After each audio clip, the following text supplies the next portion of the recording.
10월 황금 연휴 이후 코로나19 확산세가 오르락내리락하면서 시민들의 불안감이 커지고 있죠. 오늘 현장 인에서는 코로나19 최전선에서 헌신하고 있는 군산 의료원 간호사들을 만나봅니다.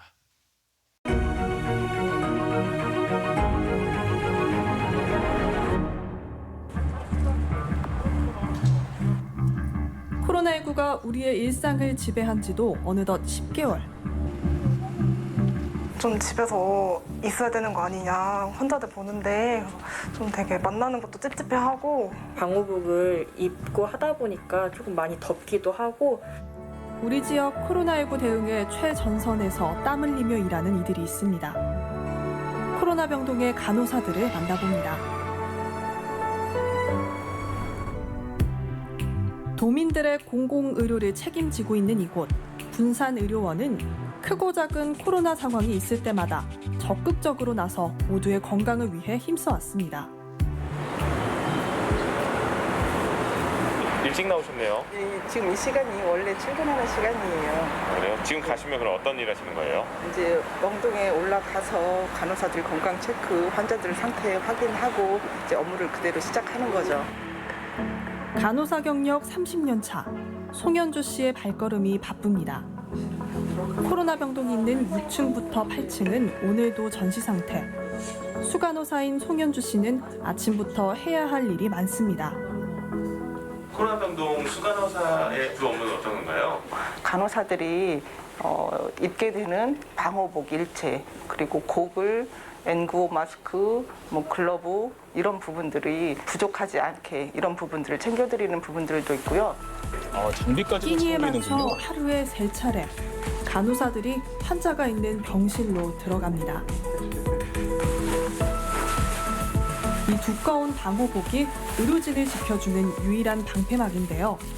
입는데 10분이 걸릴 만큼 착용하는 장비가 많습니다. 정말 고생이 많으십니다. 하고, 또 많은 말을 하게 될 때에는 되게 많이 숨차기도 해요. 그리고 장갑을 이중으로 끼다 보니까 주사를 놓는다거나 할 때도 감각이 많이 무뎌져서 조금 힘든 점이 많아요.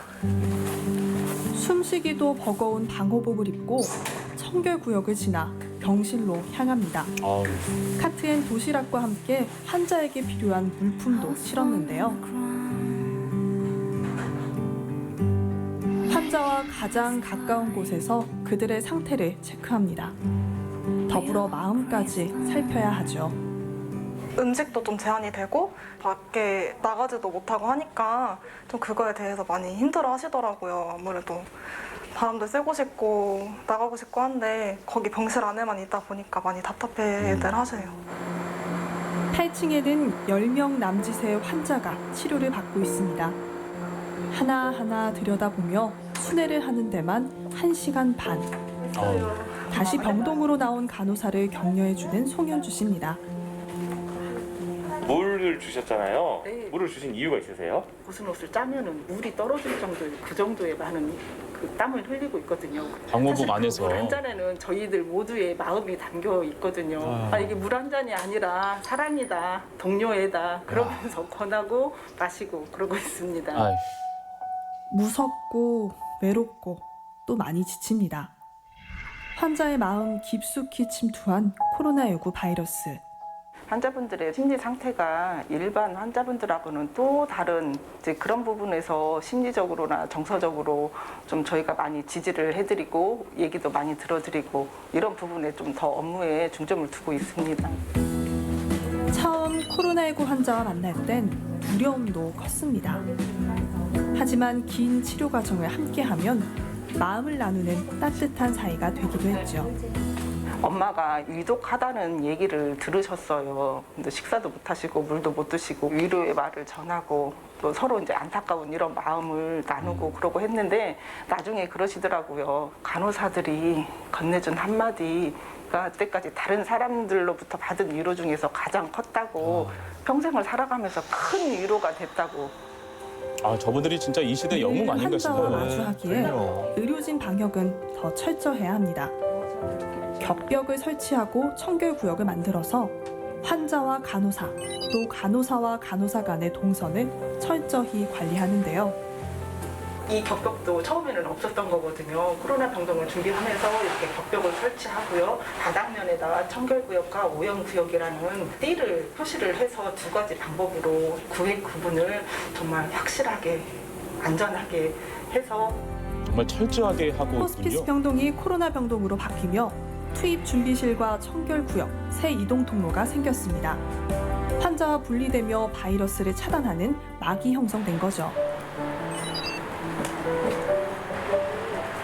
또한 한 달에 한 번 군산의료원의 모든 의료진은 코로나 진단검사를 받습니다.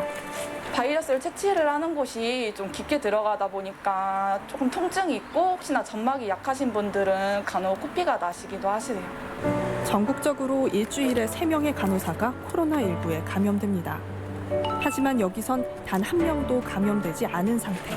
환자뿐만 아니라 의료진 감염도 요즘에 너무 유행하고 있기 때문에 저희도 의료진의 안전을 위해서 한 달마다 정기적으로 검사를 하고 있습니다. 앞으로도 의료진 감염은 0을 목표로 하는 것입니다. 기나긴 코로나19와의 싸움. 여기서 이기는 방법은 철저한 방역밖에 없습니다. 힘들고 번거롭지만 이 과정이 있기에 모두 안전한 거겠죠?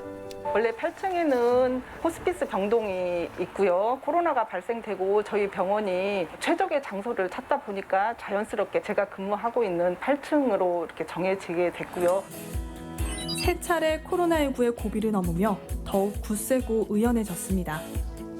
국군 장병은 나라를 지키는 일을 하고요. 경찰은 국가 시민의 안전을 지키는 담당을 하고 간호사는 또 의료진으로서 환자의 안전을 담당하는 그런 면에서 저희가 담당을 해야 된다라고 생각을 했기 때문에 코로나19는 많은 것을 바꿨습니다. 조리실에선 일반 환자와 더불어 코로나 감염 환자들의 식사가 별도로 준비됩니다. 식판이 아닌 도시락에 담겨나가죠. 활동이 용이하지 않고요. 많이 아프신 상태이기 때문에 제일 먼저 소화가 잘 되는 식사 위주로 저희가 구성을 했었고요. 비타민 C와 비타민 D 섭취를 위해서 저희가 매일 신선한 과일, 그다음에 유제품, 주스, 간식 등을 같이 제공하고 있습니다. 다양한 지역, 다양한 국적의 환자들이 음식으로 힘을 얻었습니다. 삼복더위에는 삼계탕을 준비해서 환자들을 응원하기도 했답니다. 도시락으로 식사를 하시다 보면 식욕이 많이 떨어질 수가 있어요. 그래서 저희가 식사를 구성할 때에는 식사 색깔에 신경을 더 많이 쓰고 있습니다. 눈으로나마 식사를 맛있게 접할 수 있도록 노력을 하고 있습니다. 도시락 하나도 그냥 준비하지 않아요. 정성스럽게 준비된 도시락은 시간에 맞춰 병동으로 올라갑니다. 각기 입맛도 생활 습관도 다른 환자들. 그렇기에 뜻밖의 에피소드도 많았는데요. 우리도 지금 밥그릇에다가 이렇게 먹고 싶다 환자분들이 이런 얘기도 하시고 이게 도시락 먹다 보니까 싫다라고 그러셨는데 먹고 나서 이 도시락 이 용기 같은 걸 다 매립시켜 볼 수밖에 없다라는 거를 다 설명을 드렸어요. 그랬더니 환자분들 이제는 이해를 하세요. 환자뿐만 아니라 간호사도 일반 의료진과의 접촉을 피해 도시락으로 식사를 합니다. 31살 동갑내기 간호사 김학수 씨와 남태우 씨는 지난 봄 대구로 파견 근무를 다녀온 10명의 간호사 가운데 두 사람입니다. 병원에서 그렇군요. 다른 간호사들도 쉽게 자원을 하지 않을 거라는 생각이 들어서 누군가는 가야 되는 거라면 같이 가는 게 어떻겠냐라고 해서 그렇게 지원을 하게 되었습니다. 정말 당시 대단하시네요. 코로나19 심각 단계에 있던 대구. 간호사로서 당연히 가야 한다는 생각에 함께 지원했지만 두 친구 역시 불안하고 무서웠습니다. 저때 정말 심각했거든요. 그럼요. 부모님한테 말씀을 안 하시고 가신 이유가 있으세요? 그냥 다른 건 없고 그냥 걱정 끼쳐드리고 싶지 않아가지고 얘기를 못했습니다. 태우 씨의 부모님 역시 가지 말라며 걱정했지만 전국의 간호사들이 모두 함께 간다며 부모님을 안심시키던 속 깊은 아들이었습니다. 그리고 직접 겪은 대구의 상황은 생각보다 심각했죠. 의료진이기 이전에 똑같은 사람으로서 불안하기도 하고 좀 걱정도 많이 되고 또 친한 친구랑 같이 가니까 마음도 놓이고 또 같은 근무를 계속 하다 보니까 조금 더 친해질 수도 있었고 많이 의지도 됐던 것 같습니다. 의료진과 환자를 향한 응원의 물결이 시작됐습니다. 외로운 타지에서 코로나와 사투를 벌이던 이들에게 큰 힘이 됐다고요. 초중고 학생들, 뭐 성인, 더 나이 많으시는 뭐 복지관 어르신들까지 그러니까 편지 같은 거를 이렇게 다 보내주시고 간식 같은 것도 보내주시면서 항상 거기다가 이제 그런 응원의 메시지나 격려의 메시지를 항상 써주셨거든요.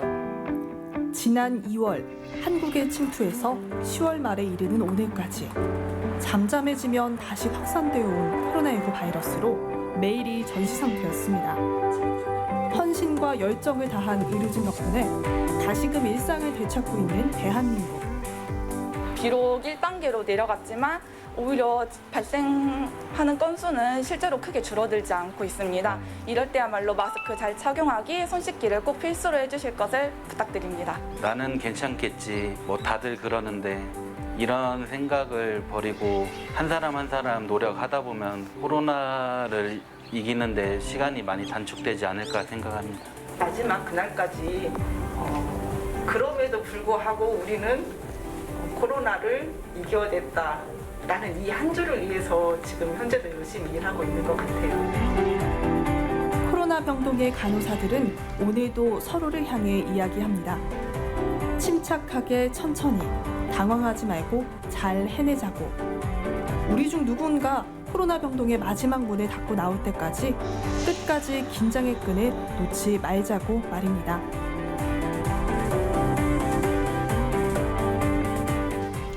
네, 정말 의료진 덕분에 우리가 이렇게 안전한 일상을 누릴 수 있는 거 아니겠습니까? 네, 다시 한번 정말 감사의 마음이 느껴지네요. 네, 이렇게 오랫동안 치료 과정을 함께 하지만 퇴원해서 나갈 때까지 의료진과 환자는 완전히 격리된다고 해요. 그렇죠. 그래서 환자들이 이 긴 치료를 마치고 퇴원할 때 플랜카드를 직접 만들어서 유리창 너머로 감사의 인사를 전한다고 합니다. 네. 사실 이제 요즘에 날씨가 조금 쌀쌀해지긴 했습니다. 그런데도 이 방호복을 한번 입으려면 그냥 10분 정도 걸리고 네. 한번 벗으면 또 샤워까지 해야 된다고 하니까 방호복을 입는 것 자체만으로도 굉장한 피로도가 쌓일 것 같다는 생각이 들어요. 그렇죠. 네, 마지막 코로나 병동의 문을 닫고 나오는 순간까지 다들 무사하시기를 응원하겠습니다. 네, 탐사기획 1472 1부 순서는 여기까지입니다. 잠시 후 2부 이슈 공방에서 이어가겠습니다.